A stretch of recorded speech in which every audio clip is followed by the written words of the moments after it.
What do you need to know about project management as an executive? I'm sure you've heard of the project management phases of initiation, planning, execution, monitoring, and closing. However, these are just variations of the strategic planning and execution process. So I'm going to share with you how to think about project management as a senior leader in 3 categories: people, process, and systems. First is the people category.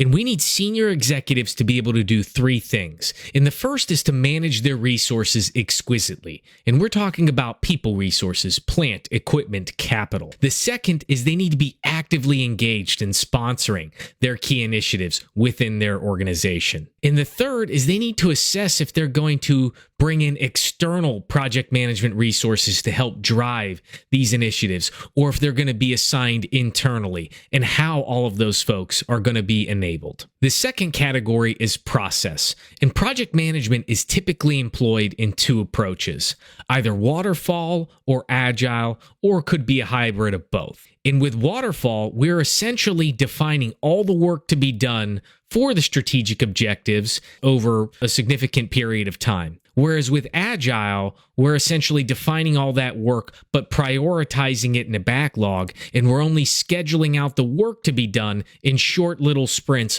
Waterfall is typically best if the plans require high amounts of sequencing, or if there are high amounts of dependencies, such as a construction project. Whereas Agile is better if we don't have the type of sequencing and dependency restrictions like waterfall. And finally is the systems category. And this is about how we leverage technology within our company to execute our strategic objectives via project management. So we can think about this in a few ways. Does our executive team use some sort of strategic planning and execution software? Do our technical development and coding teams use continuous integration, continuous development softwares? Do our operations organizations use general project management tools like maybe Asana? Do our engineering organizations use more sophisticated tools like MS Project or Primavera?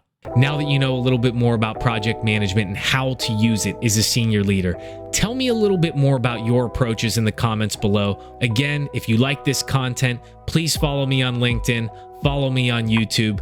I'm Ron Eggert with Propellant Consulting. Until next time.